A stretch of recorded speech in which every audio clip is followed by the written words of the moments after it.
Hi everyone, welcome back to Bree in the Garden. It is a beautiful day and it's just after 5 p.m. I finished my work day and I'm really excited to be out here in the garden and actually get my first seeds into the ground in this bed that we recently hooped. So that's what we'll be doing today. So today in this bed, I'm gonna plant some cold hardy vegetables, including peas. I have a dwarf variety and a non-dwarf variety, and these might actually go in a different bed because I think they'll grow faster than everything else and get a little taller, so I might put them in the bed where I originally intended for peas anyway, and I'll show you how I intend to protect these. Arugula, spinach,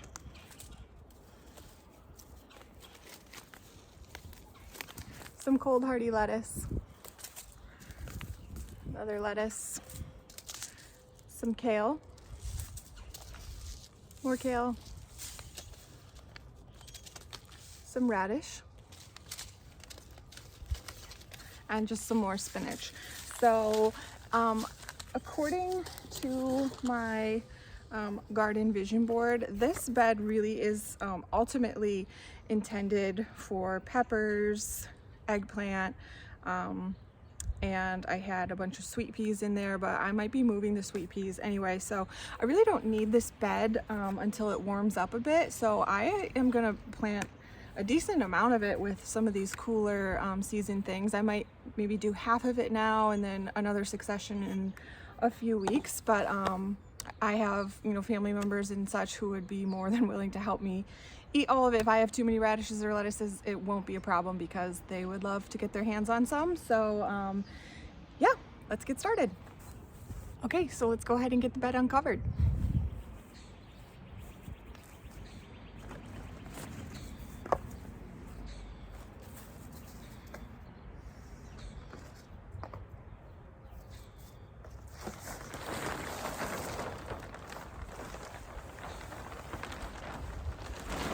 First thing we're gonna do is get some new compost on top of the bed.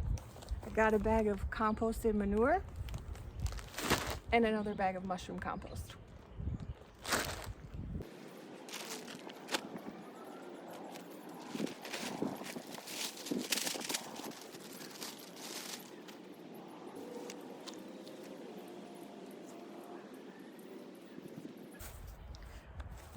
Found a worm.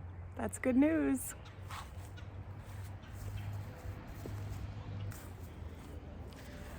Also found this weed growing that I'm pulling out. I don't know what it is, but I don't like the looks of it. So if you know what it is, let me know in the comments.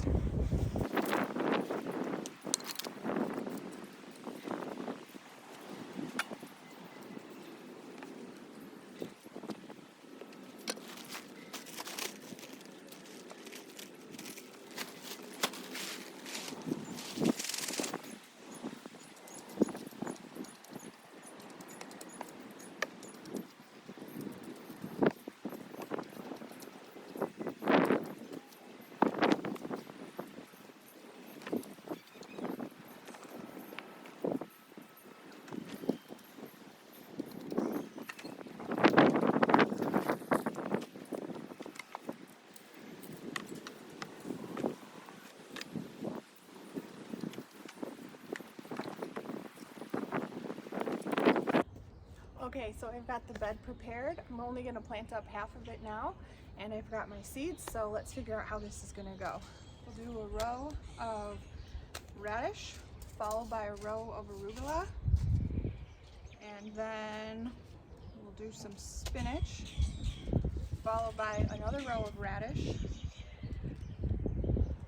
and then we'll do 2 rows of lettuce and a row of kale. We'll just do that.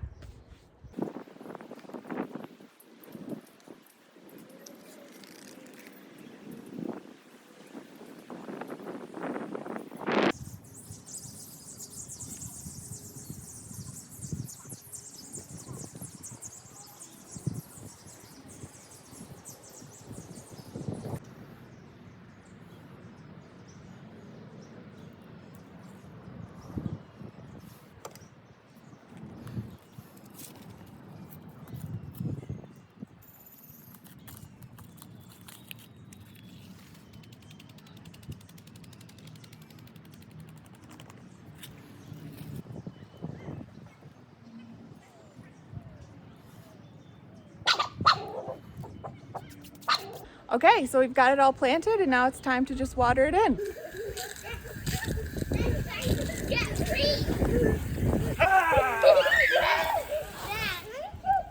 All set. I also have some visitors in the garden, which we love.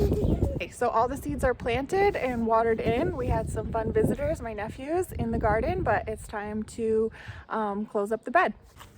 And it is 64 degrees right now. It's really lovely, but I am gonna close up the bed overnight, and tomorrow's supposed to be another nice day, so we'll open it up in the morning again.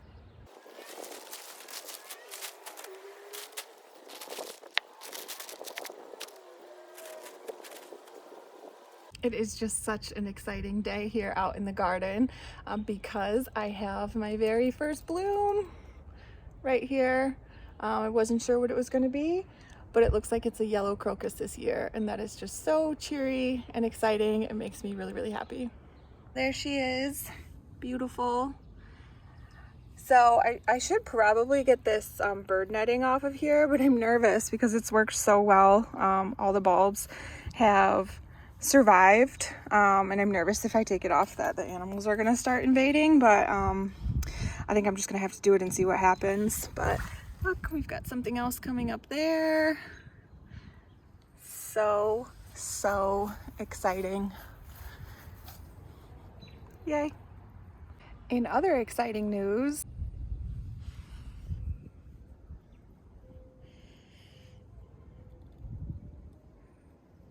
and I've also seen the first sprout coming up out of this bag where I planted, I think, tulips in the fall. So that's really exciting too.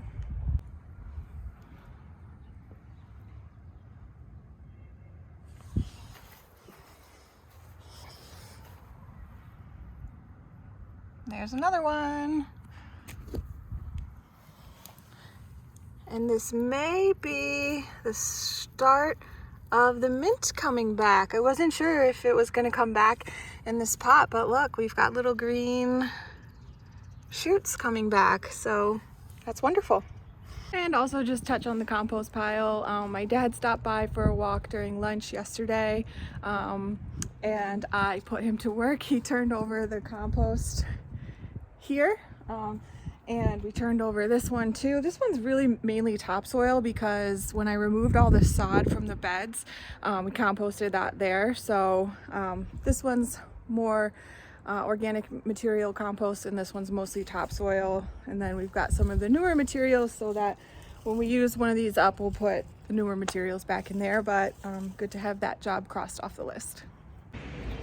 So today I also got a delivery from Stark Bros here. So let's go ahead and open this up and see what's inside. Okay, so it looks like this is my early blue blueberry plant. Definitely dormant, which is what I wanted. So we'll have to, I guess, dig those beds. Oh, there's some birds over there. dig the blueberry beds sooner rather than later and get those in. And in here, it looks like these are my raspberry canes. Definitely still dormant, a little green right there. So yeah, we'll have to get these in. The roots are a little dry, so I'll get them wrapped back up with this moist newspaper shreddings to keep them moist until we can get them in the ground. So while we're out here, let's also check out some of the winter sown seeds. So here's what we've got so far. These are my breadseed poppies. They're looking really great. This is a kale. It's looking good. This is another type of kale. Those are looking really good. This is new today. I just noticed this. That is bachelor button. So that's a first for me. And in here, there's a little tiny green. This is another type of breadseed poppy, I think like a peony type that someone sent me. So that's all exciting. Still waiting for some sprouts on the other stuff, but should be getting that soon. Hi everyone, so it's the next day and I'm just out here in the garden again finishing yesterday's project because I realized I never got the peas in the ground. Had the peas soaking for a couple hours right before I came out here. I have a dwarf pea variety in here and a full-size sugar snap pea variety there. So I'll put the full size in the back and the dwarf up in the front here. I've got these stakes in. These will not be the real supports, but just to mark where I will put the real supports when I come and have time to put those in. And I'm just going to plant them down the rows at about an inch, inch and a half deep, and about an inch, inch and a half between each set of 2 pea seeds. So I ended up just kind of evenly spacing them throughout the row. And then this way, when they've all germinated, if anything's too close together, I can thin it out. But I think hopefully everything will work out just right. So the temperature's dropping here, and I just covered up the hooped bed for the night, gently watering the peas in because I think it's going to rain, so I don't need to give them much water. And that's all. See you next time. Subscribe. Give you a video like. Let's try again. What did you say? Say, and give the video a like. I said that. Say it again. No.